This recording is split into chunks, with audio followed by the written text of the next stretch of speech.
Suatu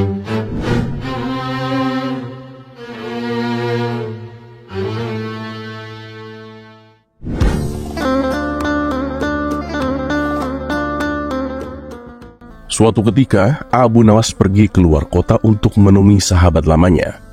Setibanya di sana, Abu Nawas menuju rumah sahabatnya yang ternyata rumah itu sudah tak berpenghuni. Karena tak ingin perjalanannya menjadi sia-sia, Abu Nawas terus mencari keberadaan sahabat lamanya. Ia pun bertanya kepada orang di sekitar yang kebetulan melintas. "Maaf kawan, apakah tahu kemana pindahnya orang yang menghuni rumah ini? Dia itu sahabatku dan aku ingin menemuinya," tanya Abu Nawas. "Wah, dia sekarang mah sudah pindah. Dia sudah menjadi saudagar kaya. Tak mungkinlah mau menempati rumah yang kecil dan kumuh seperti itu," jawabnya. Lalu orang tersebut menunjukkan alamat baru sahabatnya. Maka pergilah Abu Nawas menuju alamat yang ditunjukkan. Sesampainya di sana, betapa terkejutnya Abu Nawas. Sahabat lamanya kini menempati rumah yang megah dan indah. Abu Nawas kemudian mengetuk pintu dan mengucapkan salam. Saat sahabatnya membukakan pintu, ia langsung kegirangan melihat kedatangan Abu Nawas. "Silakan masuk Abu Nawas, silakan. Anggaplah rumah sendiri," sambut sahabatnya penuh sukacita. "Wah, kamu hebat ya, sekarang sudah menjadi saudagar kaya. Rumahmu juga besar dan megah," puji Abu Nawas. "Ya, alhamdulillah Abu Nawas. Ini semua berkat doa dan kerja kerasku," balas sahabatnya. Setelah ngobrol panjang lebar, sahabatnya lalu mengeluh tentang keadaan yang sedang dialaminya. "Saya bingung Abu Nawas dengan sikap kedua istriku," tutur sahabatnya. "Apa? Kamu punya 2 istri? Luar biasa. Begini nih kelakuan laki-laki kalau sudah kaya. Pasti istrinya lebih dari 1, ledek Abu Nawas. "Memangnya kamu kenapa bingung? Kamu kan punya harta banyak. Yang penting masing-masing diberikan haknya secara adil. Pasti semua akan beres," kata Abu Nawas melanjutkan. "Kalau masalah itu sih mudah Abu Nawas. Tapi aku dipusingkan dengan sikap kedua istriku. Mereka berdua itu menuntut perhatian yang lebih. Setiap kali mereka berdua berkumpul, mereka selalu saja bertanya kepadaku, manakah di antara mereka yang paling aku cintai. Kalau aku jawab keduanya sama-sama aku cintai, mereka tak mungkin percaya. Tapi aku juga tidak mungkin menyebut salah satu dari keduanya.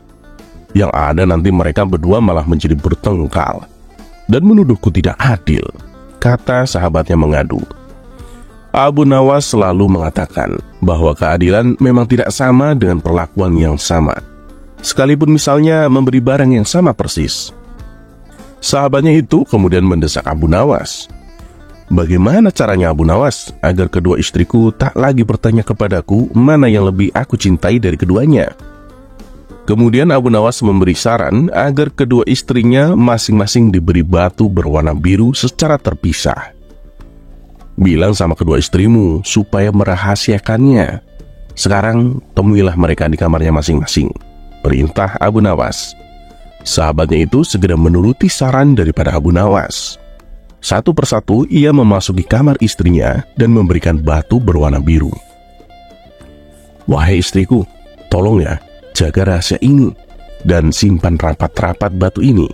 Jangan sampai ada yang tahu," pesan sahabatnya kepada istri pertama dan istri kedua secara terpisah. Setelah selesai menjalankan perintah tersebut, sahabatnya lalu kembali menemui Abu Nawas. "Saranmu sudah aku lakukan Abu Nawas. Kemudian apa lagi yang harus aku kerjakan?" tanya sahabatnya. "Begini, sekarang aku akan berpura-pura bertanya, dan kamu jawab dengan suara yang lantang agar kedua istrimu mendengar," ucap Abu Nawas. Lalu Abu Nawas bertanya dengan suara yang cukup keras. "Wahai sahabatku, kedua istrimu itu sangat cantik. Lalu mana istri yang paling kamu cintai?" Sahabatnya itu juga menjawab dengan suara yang tak kalah lantang. "Istri yang paling ku cintai dari keduanya, ya yang aku beri batu berwarna."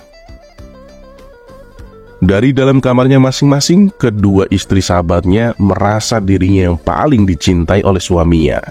Dan sejak itu, mereka tak pernah lagi bertanya siapa dari mereka yang paling dicintai oleh suaminya.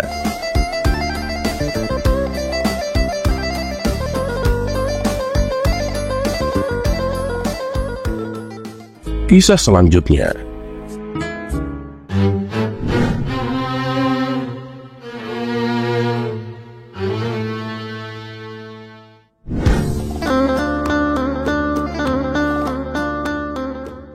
Dikisahkan ada seorang menteri yang usianya semakin menua. Meskipun demikian, ia ingin selalu tampil muda dan gagah di depan orang-orang.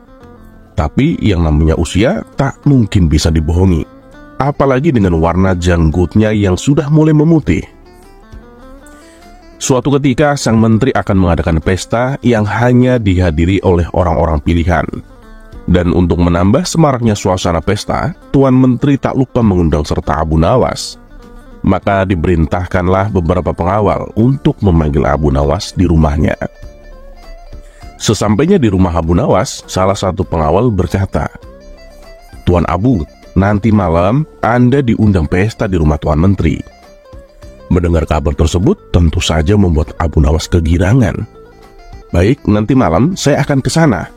"Oh iya, sampaikan salam hormat saya untuk Tuan Menteri," balas Abu Nawas. "Wah, asik nih, nanti malam saya akan menyantap hidangan yang lezat," batin Abu Nawas. Singkat cerita, malam pun tiba. Abu Nawas bergegas menuju rumah Tuan Menteri. Setibanya di sana, Abu Nawas disambut hangat layaknya tamu kehormatan. Tuan Menteri lalu mempersilahkan Abu Nawas duduk bersama para tamu undangan yang lain. Dan tidak berapa lama kemudian, hidangan lezat mulai disajikan di atas meja. Melihat hal itu, Abu Nawas sudah tidak sabar untuk menyantapnya. Sembari mengambil hidangan di hadapannya, Abu Nawas berpura-pura berbosa basi. "Ngomong-ngomong, pesta dalam rangka apa nih? Jangan-jangan Tuan Menteri naik jabatan ya?" tanya Abu Nawas. "Bukan Abu Nawas, ya hanya pesta syukuran kecil-kecilan untuk menyambut tanggal hari kelahiranku," jawab Tuan Menteri. "Oh, pantesan," balas Abu Nawas. "Pantesan kenapa Abu Nawas?" tanya Tuan Menteri penasaran. "Pantesan hidangannya enak-enak, dan Tuan Menteri juga terlihat gagah dan berwibawa," puji Abu Nawas. "Ah, kamu bisa saja Abu Nawas," balas Tuan Menteri dengan tersipu malu. Saat tengah asik menyantap hidangan, tiba-tiba salah satu tamunya berkata, "Maaf Tuan Menteri, janggut Tuan Menteri kayaknya sudah mulai beruban. Mungkin akan lebih indah Tuan jika janggutnya dicat menjadi warna hitam." Mendengar itu, Tuan Menteri yang tadinya berseri-seri mendadak berubah menjadi emosi. "Kurang ajar kamu, kau pikir aku ini sudah tua bangka? Kamu menghina saya," bentak Tuan Menteri. "Ampun Tuan Menteri, saya sama sekali tidak bermaksud demikian," jawab tamu tersebut ketakutan. "Pengawal, tangkap orang ini dan masukkan ke dalam penjara 3 hari. Perintah Tuan Menteri kepada para pengawalnya. Dengan sigap, para pengawalnya langsung menyeret tamu tersebut untuk dimasukkan ke dalam penjara. Ternyata kemarahan Tuan Menteri tidak berhenti sampai di situ. Ia lantas bertanya kepada tamu undangan yang lain. "Apakah kamu lihat ada uban di janggutku?" tanya Tuan Menteri. Karena takut dihukum, tamu yang ditanya kali ini menjawab dengan berkata bohong. "Hampir tidak ada Tuan Menteri," jawabnya. "Apa maksudmu dengan hampir?" "Pengawal, seret orang ini ke dalam penjara," teriak Tuan Menteri. Tamu kedua pun dibawa oleh pengawal untuk dimasukkan ke dalam penjara. Atas kejadian itu, suasana pesta yang tadinya meriah kini berubah menjadi menegangkan. Untuk ketiga kalinya, Tuan Menteri mengajukan pertanyaan yang sama kepada tamu selanjutnya. "Apa kau lihat ada uban di janggutku?" tanya Tuan Menteri. Karena takut dihukum seperti kedua tamu sebelumnya, tamu kali ini menjawab dengan berkata bohong. "Sama sekali tidak ada Tuan Menteri. Bahkan janggut Tuan Menteri terlihat hitam dan indah," jawab tamu yang ketiga. "Wah, kamu pembohong," bentak Tuan Menteri. "Pengawal, berikan ia 10 cambukan di punggungnya, dan kemudian penjarakan dia selama sebulan," perintah Tuan Menteri. Akhirnya Tuan Menteri menoleh ke arah Abu Nawas. Tapi Abu Nawas terlihat asik menyantap makanan, seolah sedang tidak terjadi apa-apa. "Apa kau lihat uban di janggutku?" Tanya Tuan Menteri. Abu Nawas yang sedang asik menyantap makanan tidak menghiraukan pertanyaan Tuan Menteri. "Hoi Abu Nawas, aku bertanya kepadamu," bentak Tuan Menteri. Mendengar namanya disebut, Abu Nawas pun menoleh ke arah Tuan Menteri dan menghentikan makannya untuk sementara. "Maaf Tuan Menteri, Tuan Menteri bertanya kepada saya," sahut Abu Nawas. "Iya, aku bertanya kepadamu. Apakah kau melihat uban di janggutku?" tanya Tuan Menteri. "Sebenarnya saya ingin menjawabnya Tuan Menteri, tapi saya ini kan buta warna, jadi saya tidak tahu mana warna hitam dan mana warna putih," ucap Abu Nawas. Ia pun kembali meneruskan makannya. Jawaban Abu Nawas yang singkat tapi menggelikan membuat Tuan Menteri tertawa terpinggal-pinggal.